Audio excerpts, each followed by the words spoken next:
Thanks for thanks for being. For some reason, I feel very. All of a sudden, I feel very happy. It's like, oh, well, I'm actually happy to see you all. It's like, oh, you know, I don't know. I think we all have peculiar relationships with other human beings. You know, other human beings can be both your greatest source of joy and your greatest source of frustration and difficulty. So I could always understand the sort of hermit ideal. You know, just stay by yourself and you'll be fine. You know, you can stay by yourself and pray or have a hobby or do whatever, because as soon as other people are involved, there could be problems. On the other hand, who wants to just live by yourself? I mean, this is one thing. This whole sort of COVID,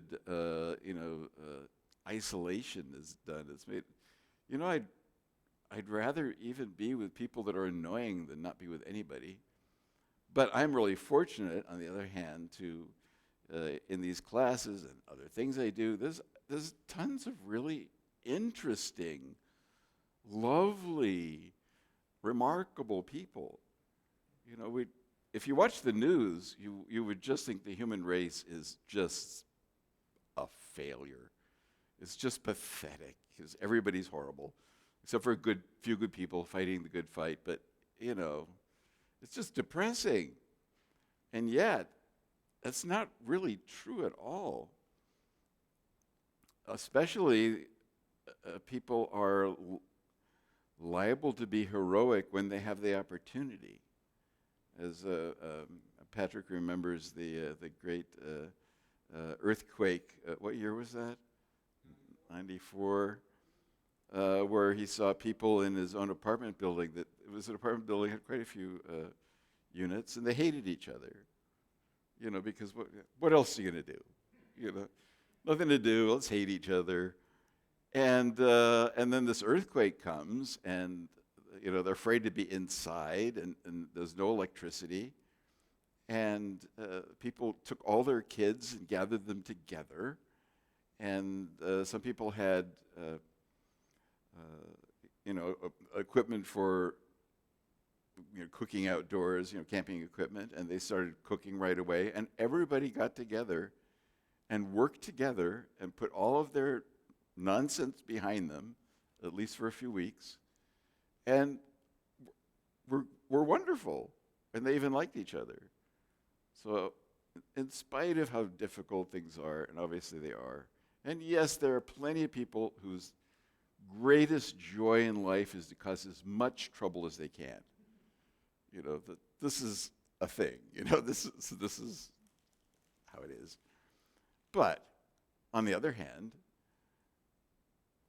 I would take my chances with most people actually in a difficult situation. I think there's just a ton of really good people, and people recognize each other when they're being heroic, when they're fighting for what's good for all of us. People recognize that.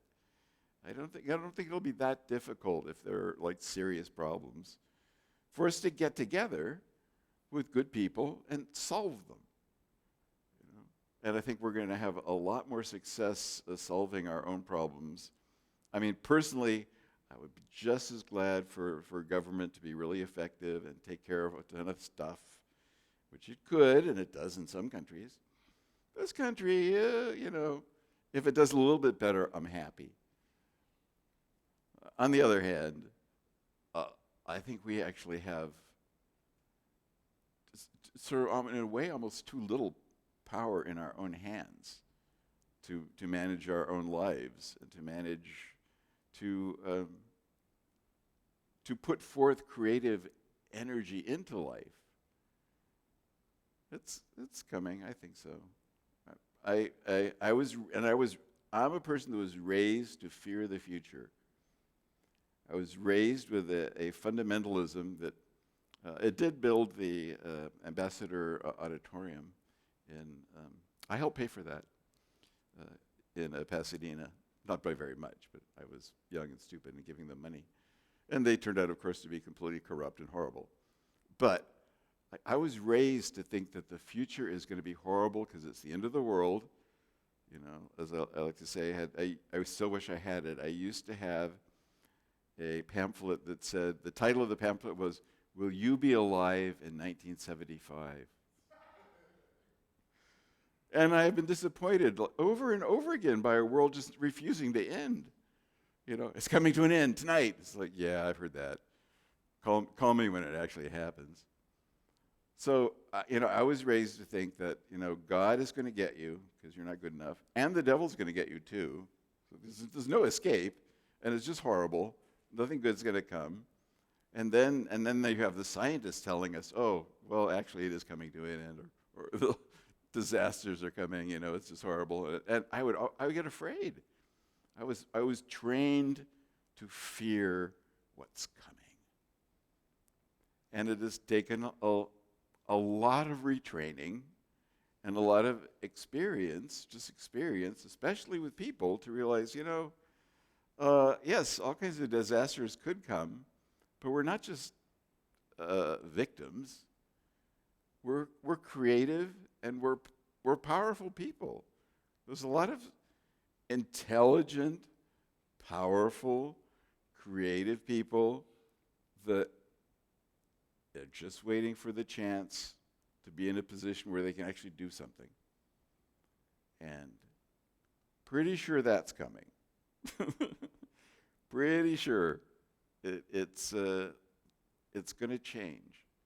And in not just the disasters you can predict, or frankly the ones you can't predict, because that's what usually goes wrong in your life. I mean, how many things that you really worry about have happened? At least with me, very few of those. What's happened is things I didn't expect. So you should be afraid of what you don't know. Fear the unknown. Of course, that doesn't really work very well either, but I think there really is reason to be positive. Whatever comes, there's real reason to be positive. Why? First of all, because you are you. Are you a jerk? Really? Are you? Or do you actually care? Do you actually want things to be better and not just for yourself at the expense of everyone else? Yes, there's plenty of people like that. But are you like that? 'Cause I bet you're not. I bet you're not. Of course, we all have bad days. We've all been selfish. We've all done things we regret. If you haven't done anything you regret, you haven't examined your life very carefully. There's, because we grow and we learn. So the center of all of that, though, is really consciousness. It's consciousness. What is the difference between somebody that cares and actually wants to do something for the good, and somebody that's just grabbing all they can? It's not really belief systems, though that can come into it, but it's their consciousness. If you're aware of compassion, if you have some measure of empathy, then that's going to come into your choices. And what Kabbalah tells us is that measure of compassion you have, that measure of consciousness you have, what you've learned in this life, is actually barely a speck of what you actually are. Not what you'll become, but what you already are. The problem, of course, is with our consciousness is that it's sort of broken up. We're in lots of little pieces, even on the inside. We have one part that's doing this, and another part's doing something else, and they don't always talk to each other. So we have internal conflicts. It's not very efficient when you're like fighting with yourself. But the biggest missing piece is really the depths of our own soul. What Kabbalah is showing us here is that we already have a much more profound and actually much more developed nature. It's just that it's outside of our consciousness. And that is, on the tree here, the first of these sephiroth, right here, Tiphareth, beauty, that is a truly mystical state of consciousness. So we are, just consider that everything I say tonight, whether it seems rational or humorous or puzzling, is meant to stimulate the connection with that higher consciousness, with your own higher consciousness. Because that can actually become more relevant. It can speak to you. The Golden Dawn, which was a ritual, Kabbalistic, Western, as in not so much Jewish Kabbalah, but what has been called Hermetic Kabbalah, which is sort of what the European intellectuals did with it as soon as they got their hands on it. And they got their hands on it early too. So it's like if the Orthodox don't like what the Christians have done with their Kabbalah, they shouldn't have published it, because you can't keep good ideas for yourself. If you share them, it's kind of open season, or what do they call that in computer terms? It's everybody can read the code and everybody can do something with it. But consciousness is, in a sense, it is broken up here on the tree also, because this allows us to investigate different aspects of our consciousness, and in particular the relationship of that aspect of consciousness to other forms of our own consciousness within the tree. We begin down here at Malkuth, which is here, Pasadena. It's where we are right this minute, physical consciousness. And it is said to, in some way, embody the entire tree. All of the highest levels are all somehow here attempting to manifest. This is the place that the unmanifest is really sort of crystallizing into something visible. So here we are, we have this visible consciousness. Then the tree, it's a little bit hard to see here, this little purple sephira. Yesod, that's in particular the unconscious. Much of the unconscious has to do with biological needs, biological understanding, instincts, not insects, instincts, as well as actually much of what the ego is, because the ego is really a kind of body for our consciousness. It's a little bit of an earlier one. It's an organizing principle that organizes that mysterious I that we are, within the whole context of the material consciousness, our bodies, as well as Had over here, which is the intellect, the thinking, and sort of the nature forces in Netzach, and love and beauty, and all of those more aesthetic principles. That aesthetic principle, that's consciousness, and it's intelligence. It's not just that we like things to be pretty. It's more than that. It's part of what moves us, that feeling and that life energy is what fills the sails of our ship and keeps us moving. And then, of course, there are all these paths in between, which we'll investigate later on in doing path working, which is where you take the major arcana, the Fool and the high priestess and the star and the sun as doorways between the sephiroth. And that's where a lot of the growing is, and a lot of our consciousness has to do with putting these things together, pulling them together. And then we reach Tiphareth. Now, Tiphareth has all of this underneath it. It is, in some sense, sort of sitting upon the throne of the lower sephiroth. You know, our higher consciousness needs this body in order to be of any sort of meaning in this life. You know, we're even when we're being stupid, even when we're unconscious, even when we're a baby, this is influenced by, graced by, infused by higher, deeper levels of meaning and higher, deeper levels of ourself.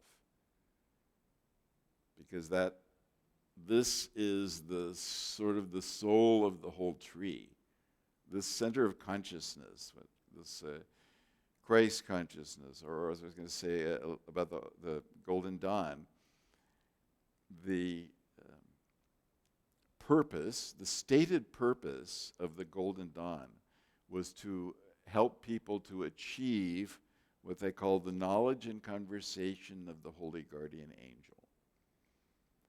Okay, what does that mean? Well, because, you know, some people would say the Holy Guardian Angel is a separate being, a being there that I believe in sort of Catholic theology. Each of us is said to have our own special angel that is our own sort of direct connection with the Godhead and with our sort of growth and development and our achievement in line with that higher Godhead. For the Golden Dawn, I think they were a little more mystical and sophisticated, and of course many of them thought, no, this Holy Guardian Angel that we're trying to be conscious of, we're trying to be aware of it and able to communicate with it. It's not really separate from us. It's not, a servant of God on a mission. It really is what we are. And okay, so just speaking from my own experience, and I've had a lot of weird experiences. So I'm lucky that I'm very fortunate that way. You know, it's not about bragging. Fortunately, I've had some experience, so I can actually talk about actual things. You know, my experience may not be the ultimate truth, but it's, you know, it's not just something I read in a book. So I think that's, you know, I appreciate that in other people too. At any rate, I do remember at one time seeing, as it were, that there was this titanic divine being that was somehow coming into the world. I didn't know what it was. I was just astonished by its, I mean, it was big, you know. It was just it was like, what the, you know, I don't know what this is, but this is, you know, wow. And I don't know how many years later, but it was some years later when I finally realized that was actually me. You know, not the me that I, you know, go to the supermarket with, but, you know, the sort of the deeper, more profound truth. It's that aspect of ourselves that sometimes it's called the oversoul. It doesn't tend to incarnate its whole self. It sends down kind of portions of itself, you know, deep personal portions of ourselves into manifestation, and then, you know, learns and grows and tries to achieve some good. But ultimately, that sort of titanic oversoul, which often people think, people with some frequency, I believe, experience that and think it's Jesus, or it's Krishna, or it's Buddha, it's some bodhisattva, it's some god, because it's not going to occur to you that that's you, because you know, we know better. You know, I'd like to think of myself as, you know, a Titanic being, but then I have every day telling me that I'm, you know, a little bit shy of that. Just, you know, a little bit shy of Titanic. So that portion of us is not just kind of in a sense in charge, or at least deeply related to everything below it. It's also completely connected to everything above it. So it's not by itself. It is the child of Bina and Hokmah. It's the child of the divine parents that is coming closer to incarnation down here, but is really incarnated in a profound spiritual way that is a little bit like those Hindu deities that have lots of arms. You know, it has all of these different powers, and it balances them, and it uses them, and it works with them. It's not an authoritarian, because it's working from the heart. The Tiphareth is the heart of the tree. It's our heart, which also is the heart really is a very direct connection to the highest and the truest. It's not just, sort of a romantic sympathy. You know, the heart is deep. And this part of our being is crowned with the Kether. You know, we're crowned with this an actual authority and sort of absolute authority. There are absolute things. You know, it's not just, wishy-washy, we don't know, you know, what do you think? I don't know, what do you think? And we're talking to ourselves. It's not really just that. There is clarity. There is truth. There is goodness. There is what the Buddhists called the seal. You know, Mahamudra is one of the traditions. There's a sort of a seal of truth and consciousness that you are capable of, because this is what you actually are. You're capable of knowing the absolute truth. Why? Because that's what you are. There are a lot of Kabbalists will say, there's no point in even meditating up here on the supernals. They're divine, and we're schmucks, and come on, who do you think you are? Well, who do I think I am? I think I am that which creates all things, in some way. So that is what we are. The highest realms of consciousness are continually interacting with us, are continually manifesting through us. So they are us, just because we're not aware of them. Most people we're not aware of our unconscious. I mean, look, how often do you find yourself doing something that you've already deemed stupid, and that you do over and over again? And then probably go, why am I, in my Marge voice, why am I like this?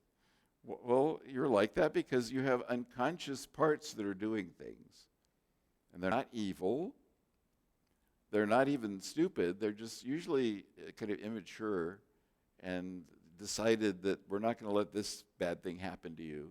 When you're 4, something happens, and you're not going to let that happen again. So you're going to do such and such a thing to prevent it from happening. And of course, there's no understanding that, maybe 40 years from then, that which you have decided to do will not be appropriate and helpful. And then you will be going, I have these bad parts. I must be a bad person in some way. Certainly if you're a good person, you have what I call a good person. High motivations. You have desires for very good things. You have desires for, well, loving everybody, no matter how they act. We want something good. We want a good world. We want a world that's safe for children. But we ourselves have weaknesses and foibles and all of these things. Well, a lot of that is just sort of unconscious stuff that we learn to do. And to a great extent, it needs to be treated on its own level. Some kind of psychotherapy, or just at least looking at yourself, accepting your foibles is actually really helpful. Because you can't always change them. You can't. You can't always change them. You can't always become who you think you should be if you were perfect. Because, it's not all up to your conscious mind. It's just not. And frankly, one thing I've learned from hypnosis and NLP and all that sort of, entering into the unconscious, if your unconscious mind decides that you need such and such a thing to happen, that's what's going to happen. You can rail and rail and rail. You can use all the might of your will against it, and eventually you're going to weaken, because actually will weakens, according to Scientific America and Psychology Today. They've done these studies and they've tested people's willpower, and willpower weakens. Unconscious mind, no, it doesn't weaken. Never. It's strong. But on the other hand, there is higher understanding, and it's not just higher in the sense of, oh, this is how love works, or this is how the angels works, or if we were in a perfected state, we'd be loving all the time. No, the higher self actually understands all of it. It understands the unconscious. It uses the unconscious. We can use the unconscious to actually connect with the higher. That's one of the reasons we use things like ritual. Why we use ritual? Because it's logical? Well, no. We use it because it works. Why does it work?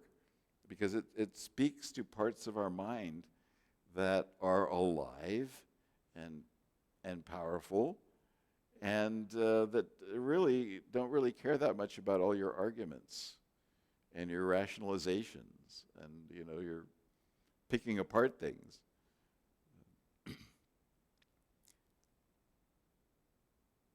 We do have a deeper self. We do. And I think most of us have encountered it at times. We've all had times when we were aware of something that transcends time. I think everybody has had at least a moment in nature where it wasn't a moment. It's always been here. I've always been here. This is just vast beyond the unlimited reaches of space, vast beyond the billions of light years, and somehow yet intimate, somehow in our souls. When we see that greatness, when we feel it, when we have some sense, often a sense of awe. That's one of the sort of strange things that sometimes happen when people have some sense of that greater, either externally or internally, that it's so much greater. That awe means fear. It's not just the kind of fear of, oh, God's going to hurt me, or the devil. Good God, people are worried about the devil. If they watch the news, they should be worried about their, people in Washington. They don't need people with tails and horns. There's plenty of things to be afraid of. You want to be afraid of it. The devil is like, There's plenty of devils. I think devils are probably much more reasonable than a lot of people are. At any rate, I don't worship them, Or as my good bishop used to say when somebody accused him, because he did get accused of being a devil worshiper occasionally, he would say, yeah, I worship the hell out of him. So, how do we get in touch with this greater part? Somebody's saying, oh, you're a child of God. Well, that's nice. Now what? Because I don't really feel like a child of God, and there's, a lot of stuff going on around me that doesn't look all that godlike or childlike. So how is this possible? What can we do about it? Is there a way? Well, first of all, I would suggest actually accepting right now exactly who you are without making any changes, without any criticism. Whatever you are right now, whether you like it or not, just relax. Just, okay. Here I am. In my infinite perfection and imperfection. Just accept yourself. Accept that you don't know a lot. Accept that you're, here you are in this peculiar world with, so much uncertainty. Oh, it's a little frightening, yes. But when you accept deeply, we come to a place where it does begin to feel a little more balanced, a little more, okay, maybe I don't have to run out and do something right away, because you don't. Because there is more there. There is more there. If you deeply accept yourself enough, then the divine is there. It is there. It's already there. It's already there. And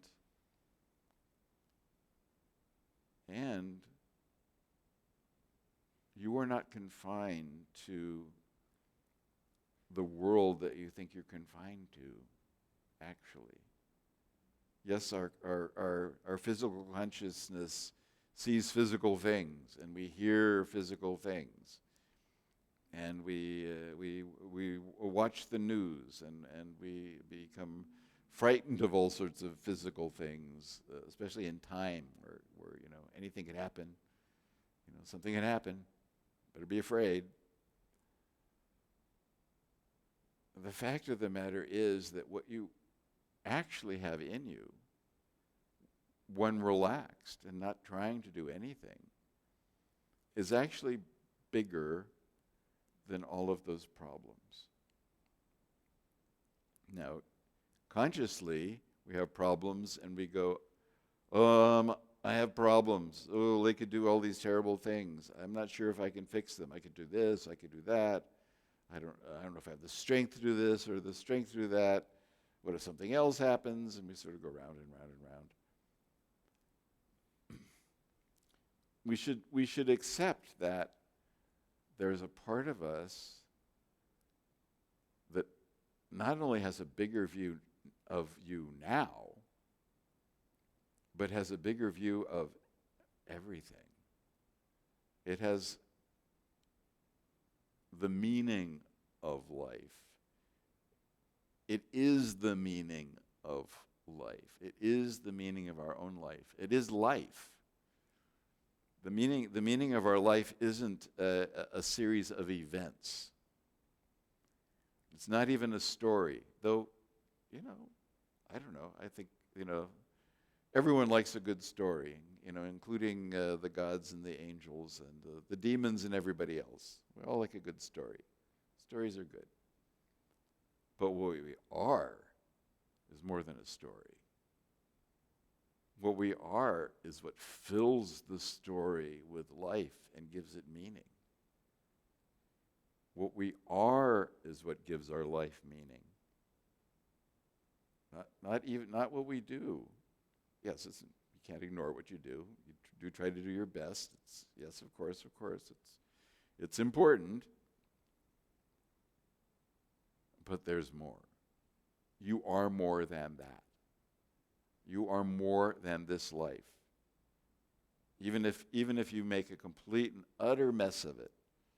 And of course we've probably had, well, according to the Buddhists, they have a really frightening idea of reincarnation. I find it very disturbing. Their idea is that you've always been incarnating. You've always been partially lost and looking for clarity, and then when you become enlightened, then things start to make sense. But before that, it's just like infinite series of messed up lives. It's like, no, please. I don't want an infinite series going back of messed up lives. 100,000, maybe 100,000 countless lifetimes. They like the countless lifetimes, but not just forever. It's just too much. But back to Tiphareth, it still doesn't matter. That part of you is still bigger. There's a part of you that's bigger than lifetimes going back forever. There's a part of us that is actually eternal life. Life from life. Eternal divine life. And when we do meditations and spiritual practices, or we go to some place that's supposed to be spiritual, and we get some little feeling from it, that's moving toward Tiphareth. That's attempting to make contact with that aspect of ourselves that we really need.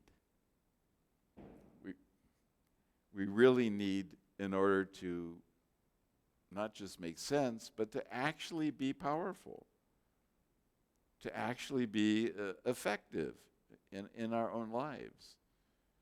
This is not just about, sacrificing yourself or,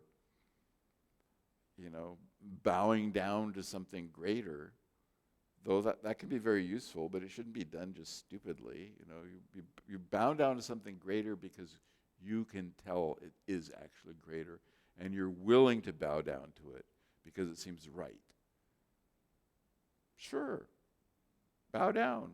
Worship the greater, but never forget that you are so intimately connected to that it's not just an other.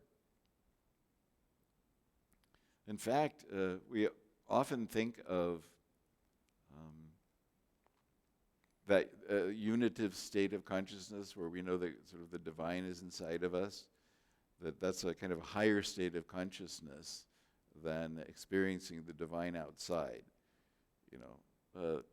It's often put that way to us, that we're higher level mystics because we recognize that the divine is within us. And of course, that's very important, basic mystical experience. But at least in my own experience, I experienced the God that I was one with God before I ever experienced God outside of me. And when I experienced God there as there, I was shocked. It made a big impression on me. All of these things are ways of experiencing. Manifestation is infinite because that which is behind manifestation is infinite. Our own manifestation is ultimately infinite because we are ultimately infinite. And, well, how do you define that, or how do you put that in a box? How do you put being infinite into your belief system? There's room for trying, but we are so much more than we realize. In fact, We are really the very active presence of God.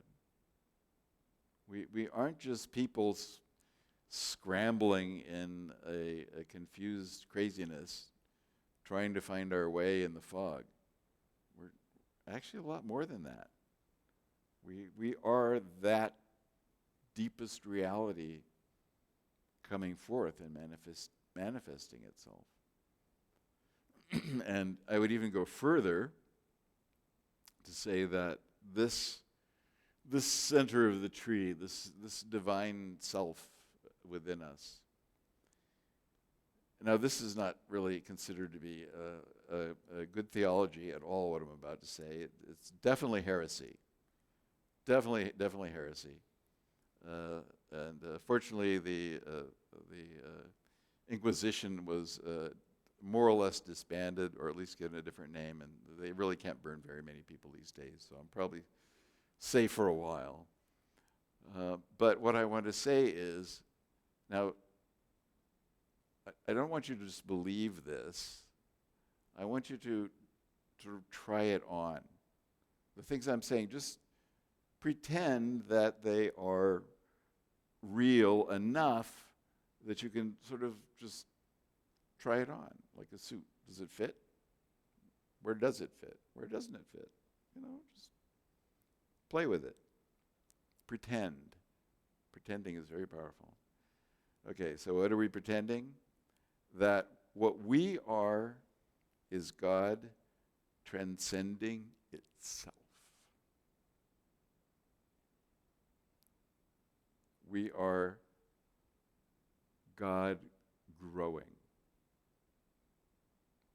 Now, by all proper theologies, that's impossible because God is already absolutely complete and infinite and perfect and couldn't possibly grow or change or do any such thing.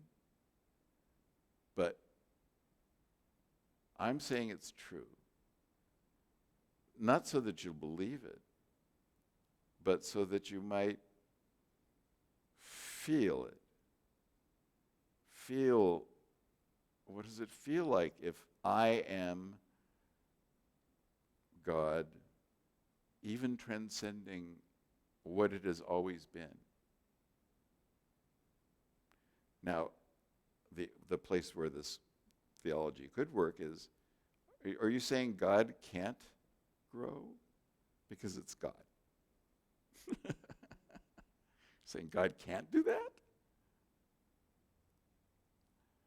Jung actually said a little bit similar things in that he felt that God, the vastness was becoming more conscious, was coming out in a sense of its own unconsciousness. And I think to some extent things like that do happen. We are kind of a measurement of whether things work or not. We're not just clay figurines that were put here for the God's entertainment. It's bigger than that. And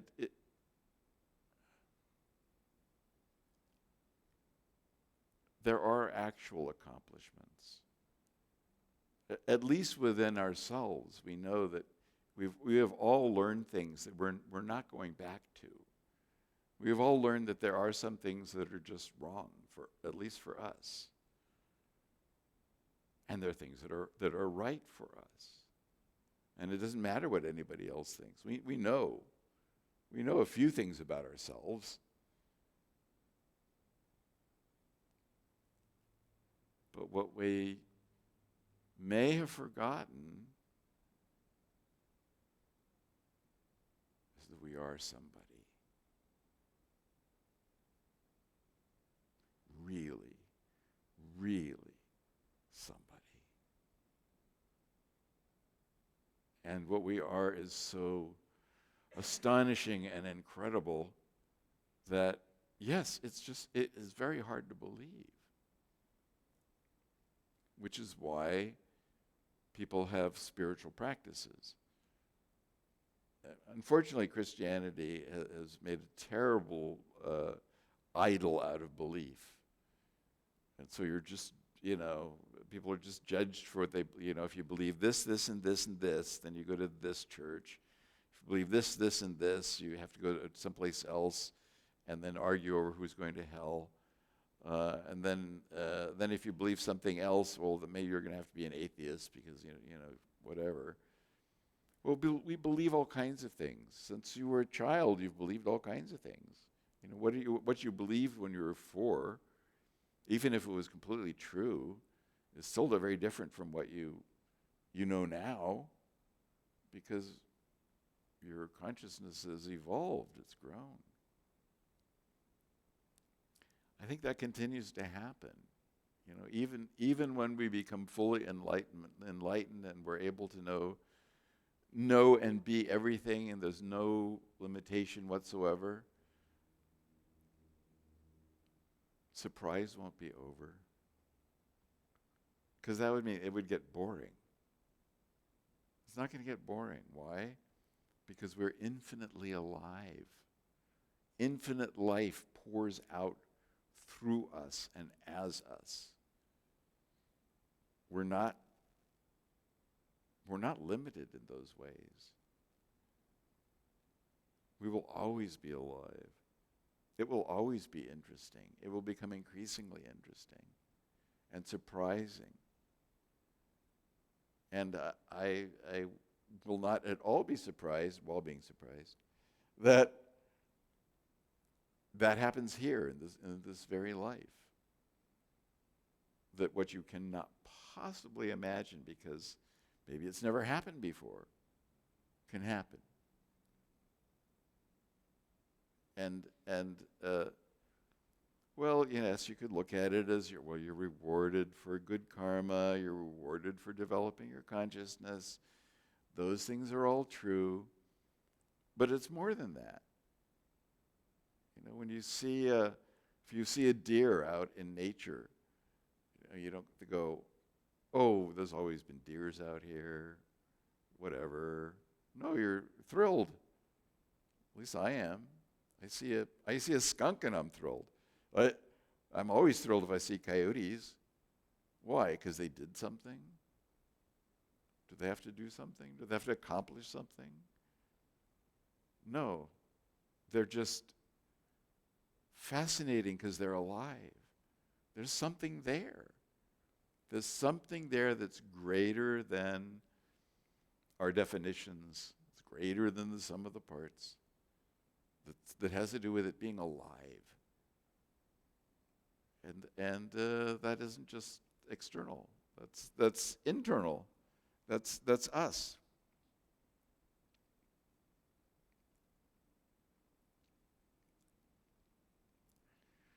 So, speaking of let's just speak of Tiphareth as being sort of God in a kind of a devotional sense, the higher, however you want to put it. And it is very much what people often do think of as God. It is what they meet. They meet this higher reality that's, that's there. Maybe they meet it going to church. Maybe they meet it by, doing meditative practices. But it is there. And so what I'm going to just say is, using the word God, and if you have trouble with your word God, you can use something else. I just use that because people have some sense that you're talking about something actually greater. And it sounds a little more romantic than just saying, vast power or the universe, something like that. But you can put in whatever kind of wording you want. But if I say, let God, just relax and let God be God. Now you could think of that in all kinds of ways. Oh, what is it? Yeah, but blah, blah, blah, blah. Okay, but yes, I am talking about the divine inside of you as well as outside of you. I am talking about this higher, more profound, more universal inclusive, intelligence and love and consciousness that just subsumes everything. Subsume is a word I really like. It means that it, includes, it embraces, it takes everything into itself. But if you just let that thought, let God be God, but allow that your unconscious mind maybe knows the higher ramifications of that. What does that mean, like in a really profound way? Just let God be God. Just allow that there are meanings to that you can feel. You don't even have to think them right now. Or you can think of letting God be God as in the most personal sense. What is God inside of you being God? What happens if you just let it be God? You're not wrestling with it like Jacob and an angel or something. What if instead of wrestling with the infinite within you, you just trust it a little bit more to just be its infinite self?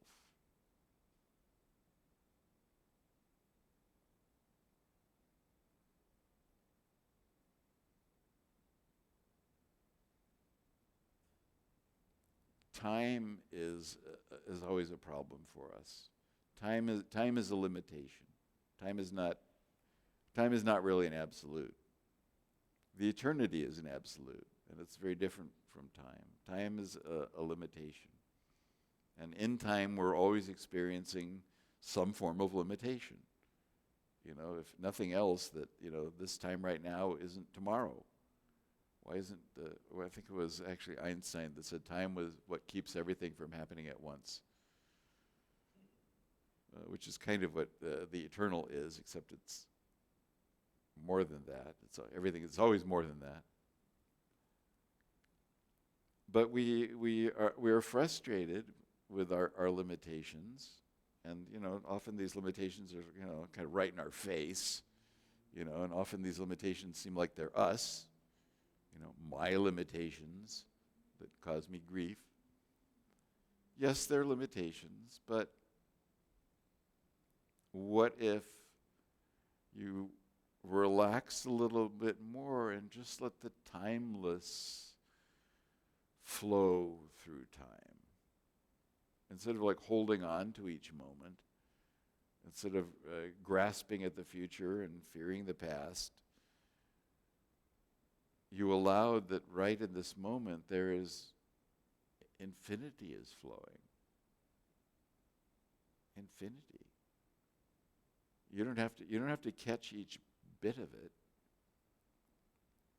You can just imagine that you can feel infinity flowing right now. How is that a little bit different? How does it feel different if you imagine that what you are seeing is just the first brush on a canvas? And that behind that is the infinite vision of titanic consciousness. So what we see right now is just the bare surface of infinite profundity, infinite life. In fact, that which is doing the looking, that which in us that sees, is itself creative and alive and growing and quite capable not only of having surprises, but making surprises, doing things that no one expects, we're capable of becoming things that we completely don't expect. We have no idea. But believe me, the divine in many ways is parent-like. It is aware of our condition in sort of a narrowed consciousness and the suffering that we go through. It's very conscious of those things. But it also has gifts. That greater within us has gifts. It has grace. It has blessings. It's not greedy. It's not an authoritarian demanding that you keep the Sabbath day holy or else. Come on, really?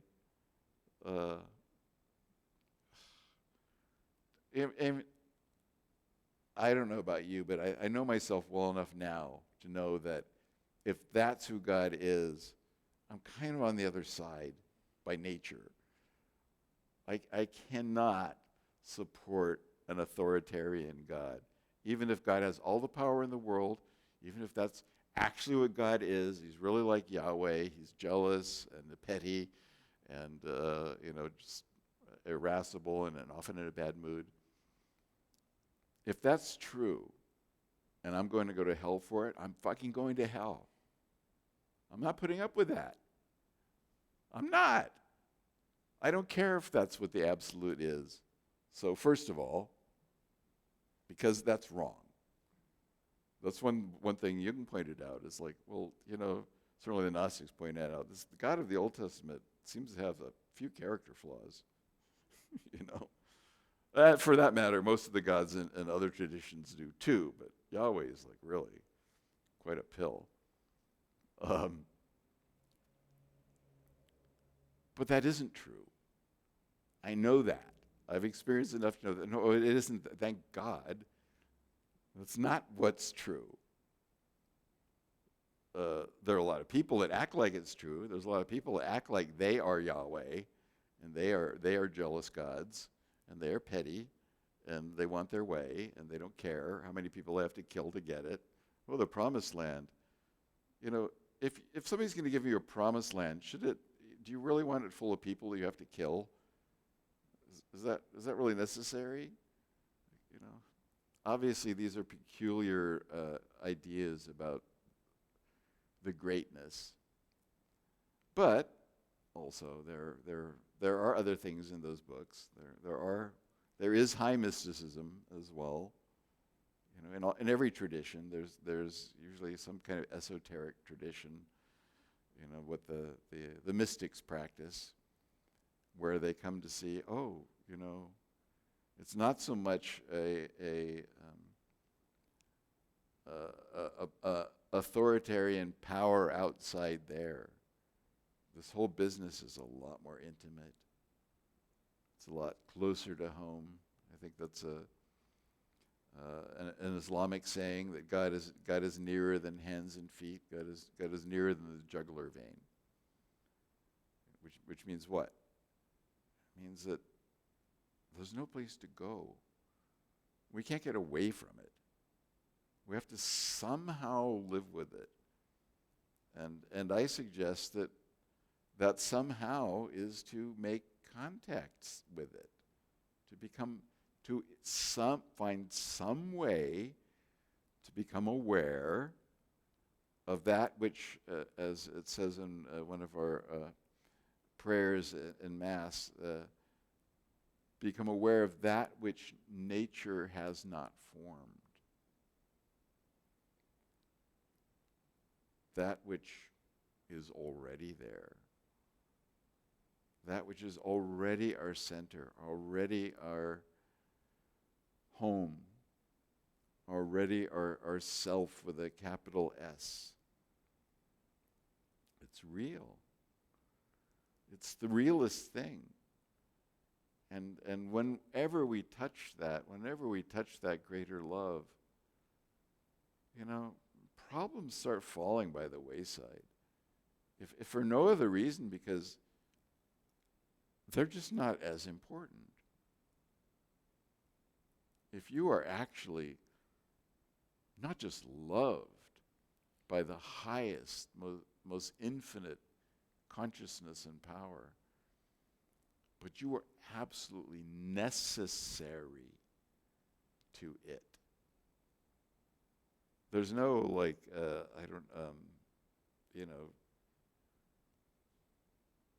sifting of the wheat and the chaff here. God, the highest, the deepest, needs us because we are it.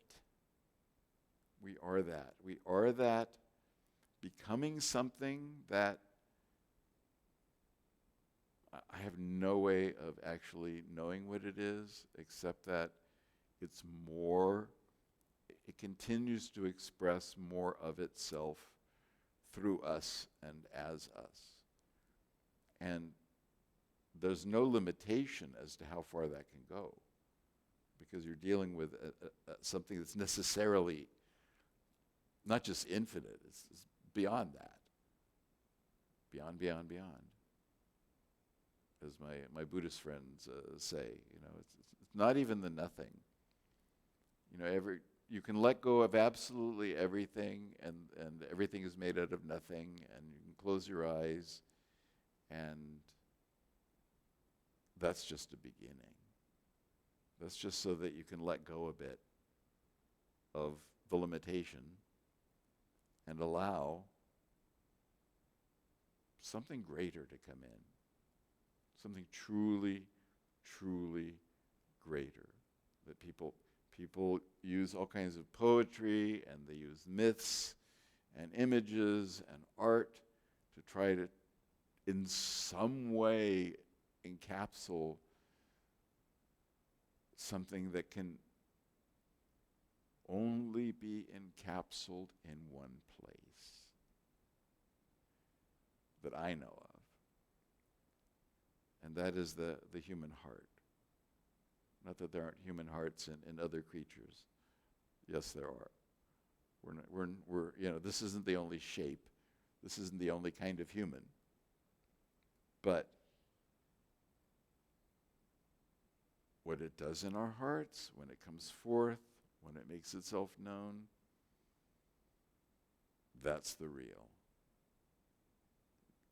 The mythos of Christ as the Logos, one of the basic things that it says, which is still lost but very important, is that the infinite God can become a human being.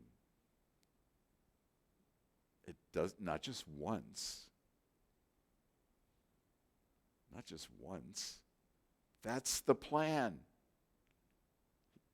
It gave it all away. That is it. That is the plan. The plan is incarnation of the absolute infinite. And yes, it goes both ways, because when it becomes conscious, it does reach back up the tree. We do have friends in high places. We're not in this alone. We're working with titanic beings in all kinds of dimensions and all kinds of ways. But they're friends and they're relatives.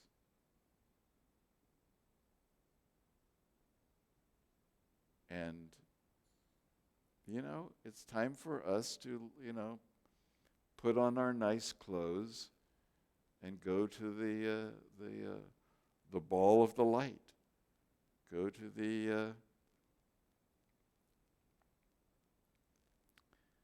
the great wedding feast, as it has been called in many traditions. The great wedding feast. What happens there? That's where the human and the divine marry, and the party goes on forever. A friend of mine was a priest, and he was from Norway, and he wound up studying all these Norwegian fairy tales, and there's a whole series of Norwegian fairy tales. They all end the same way, with a wedding feast that goes on forever.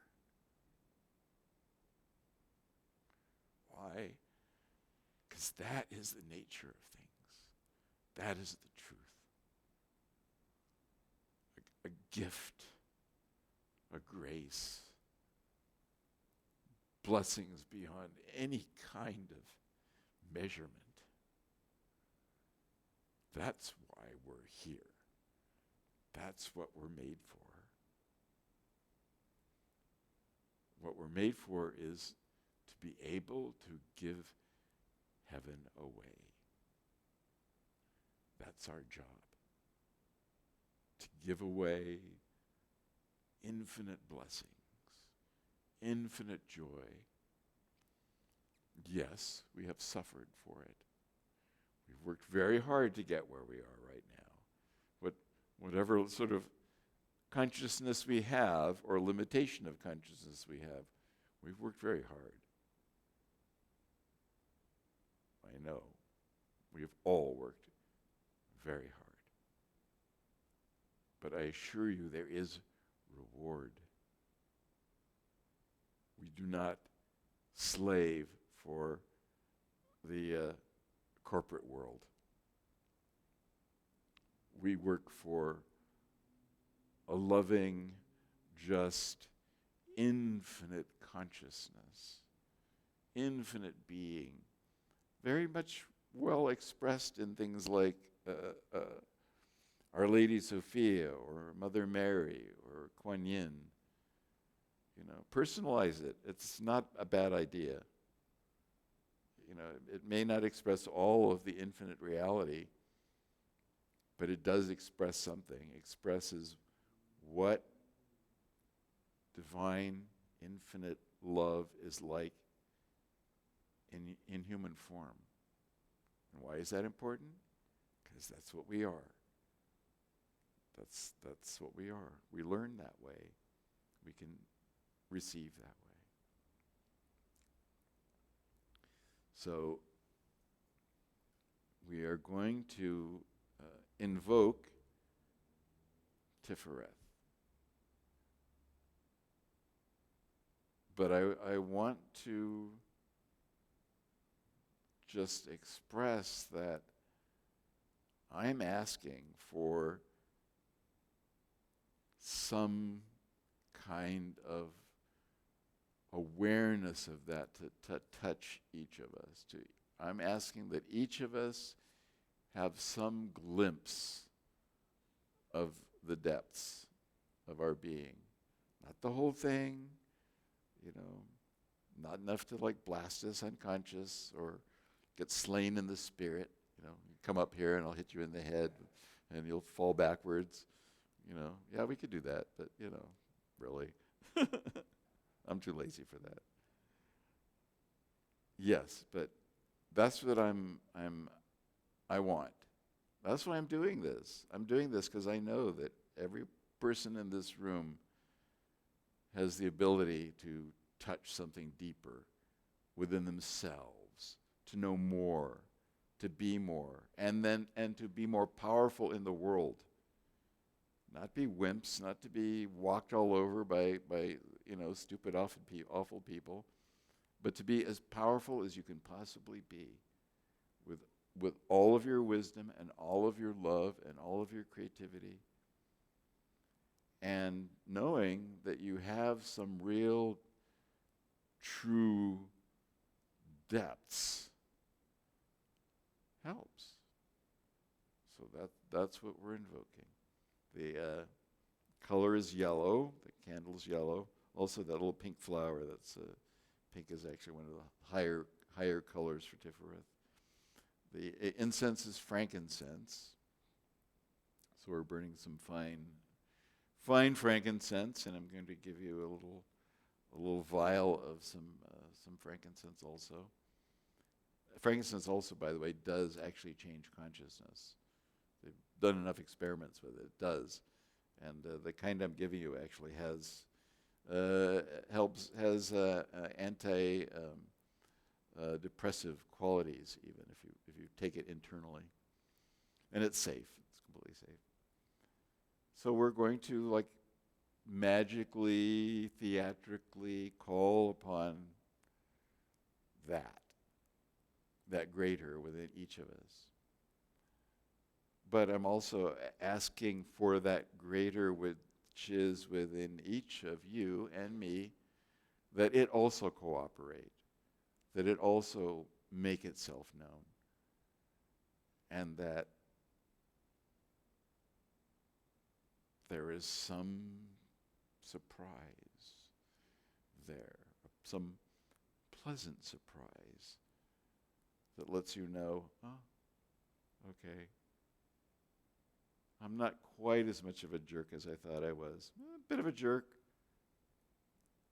but you may be a jerk, but you're a damn holy, important jerk. So, give yourself a bit of credit. With that, let's break for a few moments, and we'll come back for the invocation of Tiphareth. Thank you.